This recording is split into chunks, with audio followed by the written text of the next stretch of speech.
시청자 여러분 안녕하십니까? 7월 26일 화요일 오늘 오전 주요 뉴스 한눈에 보고 가시죠. 뉴스 브리핑 시작합니다.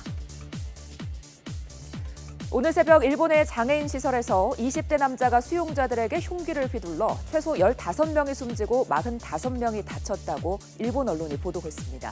이 남자는 오전 3시쯤 경찰서로 찾아와 본인이 저질렀다고 자숙했는데 사건이 발생한 시설에서 근무했던 것으로 조사됐습니다. 대통령 직속 특별감찰관이 우병우 청와대 민정수석을 둘러싼 의혹에 대해 감찰에 착수한 것으로 알려졌습니다. 지난해 3월 이석수 특별감찰관이 임명된 이후 고위공직자가 감찰 조사를 받는 것은 이번이 처음입니다. 부산과 울산에서 원인을 알 수 없는 가스냄새 신고가 폭주하는 것과 관련해 국민안전처가 잠시 뒤인 10시 반에 관계기관이 참여하는 안전점검 회의를 엽니다. 국민안전처는 정부 서울청사에서 환경부와 산업부 등과 함께 회의를 열고 가스냄새 관련 대책을 논의할 것이라고 밝혔습니다. 국세청이 중국 화웨이의 한국 법인에 대한 세무조사에 착수했습니다. 화웨이는 중국 본사와 거래하는 과정에서 가격을 조작해 법인세를 축소했을 가능성을 염두에 두고 국제거래조사국 직원까지 투입한 것으로 전해졌습니다. 유명 인터넷 쇼핑몰 인터파크 전산망이 해킹돼 고객 이름과 전화번호 등 개인정보가 1,000만 건 넘게 유출됐다는 사실이 뒤늦게 드러났습니다. 개인정보를 악용한 2차 피해가 우려됩니다. 미국 플로리다주 나이트클럽에서 총격이 발생해 10대 2명이 숨지고 17명이 다쳤습니다. 당시 나이트클럽 안에서는 10대 청소년 파티가 한창 진행 중이어서 피해자는 대부분 10대인 것으로 전해졌습니다. 사건 현장에서 용의자들을 체포한 경찰은 이번 사건과 테러 연관성은 없다고 밝혔습니다. 사드 배치에 반대하는 중국이 북한과 2년 만에 외교장관 회담을 열어 노골적으로 친밀감을 드러냈습니다. 리용호 북한 신임 외무상과 왕이 중국 외교부장은 우리 시각으로 오후 2시부터 약 1시간 동안 라오스의 수도 비엔티안 국립컨벤션센터 회의장에서 만나 환담했습니다. 본격적인 회담에 앞서 두 장관은 취재진이 지켜보는 가운데 활짝 웃는 모습을 연출하는 등 친밀감을 과시하면서 양국 간 관계 개선 의지를 보여줬습니다. 하지만 윤병세 외교부 장관은 북한이 원한다고 해도 과거 냉전 시대처럼 북중러, 한미일 구도가 다시 나타날 것으로 생각하는 것은 너무 과도한 전망이라고 밝혔습니다. 윤 장관은 다자객의 양자회담은 관행화된 것으로 특별한 의미를 둘 필요는 없다며 북한과 접촉한 각국이 북한의 핵 미사일 위협에 엄중한 메시지를 전달할 것으로 생각한다고 설명했습니다. 중조 관계를 비롯한 공동 관심사가 되는 문제에 대해서 깊이 있는 의견을 교환하려고 합니다.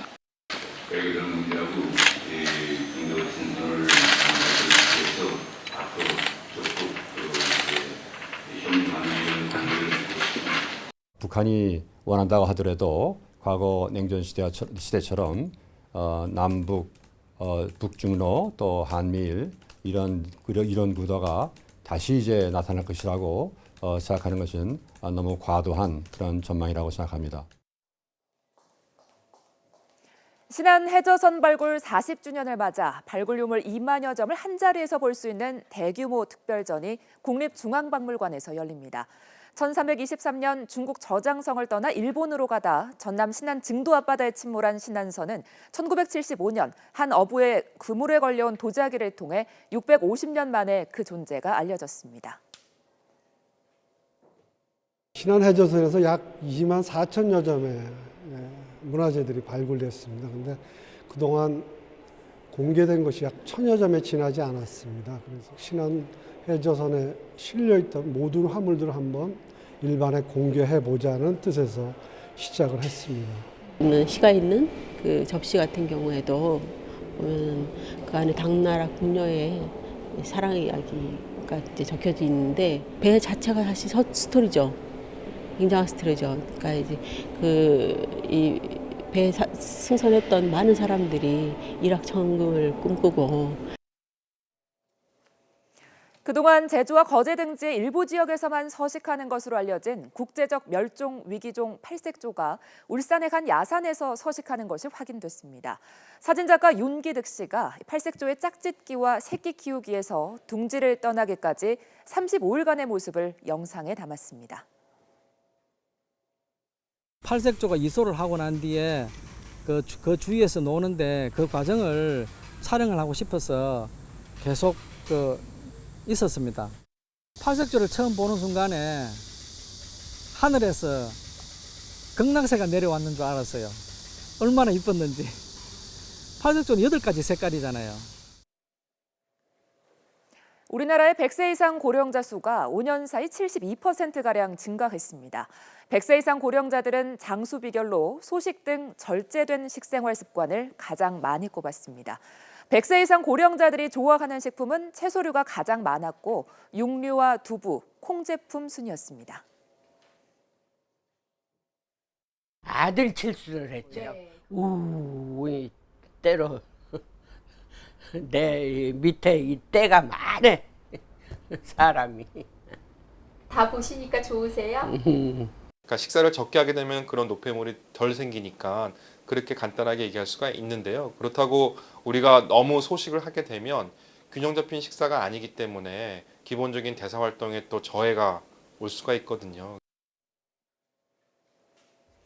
불볕더위가 기승을 부리면서 더위를 이기지 못해 폐사하는 가축이 속출하고 있습니다. NH농협손해보험이 가축 재해보험에 접수된 사례를 분석한 결과 이달 들어 어제까지 폭염으로 폐사한 닭이나 오리, 돼지는 134만 1000여 마리였습니다. 전국적으로 찜통더위가 이어지면서 온라인으로 장을 보는 소비자가 급증한 것으로 나타났습니다. 이마트는 지난 17일부터 일주일 동안 온라인 시장인 이마트몰 매출이 지난해 같은 기간보다 16.1% 증가했다고 밝혔습니다. 벌금 30여억 원을 내지 못해 노역장에 유치된 전두환 전 대통령의 차남 재용 씨가 서울구치소에서 원주교도소로 이감됐습니다. 법무부는 전 씨가 지난 11일 원주교도소로 옮겨져 하루 7시간 봉투 접기와 취사 지원 등의 노역을 하고 있다고 밝혔습니다. 서울의 명예퇴직 신청 교사가 2년 전에 5분의 1 수준으로 급감한 것으로 나타났습니다. 서울시 교육청은 올 하반기 교원 명예퇴직 신청자 470명을 전원 수용하기로 했다고 밝혔습니다. 교육청이 명퇴 신청자를 전원 수용한 것은 2010년 8월 말 이후 처음입니다. 대북 공조 방안 등을 논의하기 위한 세 번째 한미 고위급 전략 협의가 현지 시각으로 오는 27일 미국에서 열립니다. 우리 측에서는 청와대 조태용 국가안보실 1차장이, 미국 측에서는 앤토니 블링컨 국무부 부장관이 참석합니다. 화요일 오전 뉴스 브리핑 마칩니다. 자세한 소식은 바로 뒤 이어지는 뉴스타워에서 확인하시죠.